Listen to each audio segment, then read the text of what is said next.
गुरु दिवस भाषण। सम्माननीय सभापति महोदय, पूज्य गुरुजी और गुरुमा वृंद, विज्ञ विचारक मंडली, मोर छोट बड़ भाई और भौणी एवं मोर सहपाठीगण, आज पवित्र दिवस रे मते किछि कहिया सुजोग मिलिथिबारु मु निजको धन्य मने करुछि।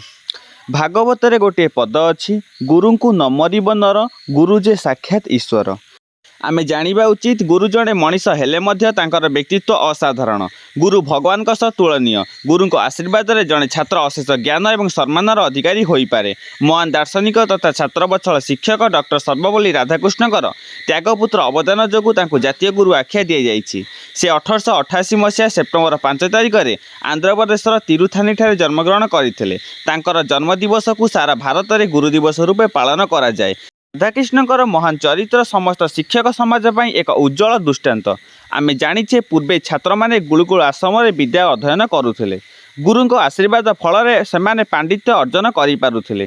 गुरु व्यतीत कई जीवन में सार्थकता लाभ करि नाहंती। तेणु यथार्थ एई दिनटी आम प्रत्येकଙ୍କ ପାଇଁ एक पवित्र तथा महान परंपरार दिन।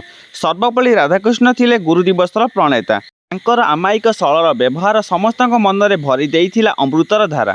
तुलसी दुई पतरु बासिला परी तांकर महानीयता प्रकटित होइथिला। तांकर थिला सबु धर्म प्रति सम्मान तथा सबु जाति प्रति स्नेह। सत्य धर्म और शांतिर प्रचारक राधाकृष्ण रूस रे भारतर राष्ट्रदूत थिले प्रकृत गुरुवाच्य। से कथा कम कहूथिले किंतु काम बेसी करुथिले। जे कि पिलादिने पाठ पढ़िबार राह पाई नथिले, शेषरे पिलांकु पाठ पढ़ाइबार सुजोग पाइले। तांको जीवन काल रे से आदर्श छात्र मानकु नीति और आदर्श रे गढ़िछंती। से प्राच्यत देशर गुरु हेले।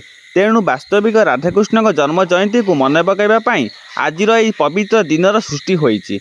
आस आमे एई महान गुरुंकर आदर्श रे अनुप्राणित होई चलिबा। कथार अछि, गुरु ब्रह्मा गुरु विष्णु गुरुदेव महेश्वर, गुरु साक्षात परम ब्रह्म तस्मै से गुरुवे नमः। तुमेव माता च पिता तुमेव, तुमेव बंधु च सखा तुमेव, तुमेव विद्या द्रविणम तुमेव, तुमेव सर्व मम देव देव। मु एति कहि मोर वक्तव्य शेष करछि। जय हिंद। धन्यवाद पिलामाने।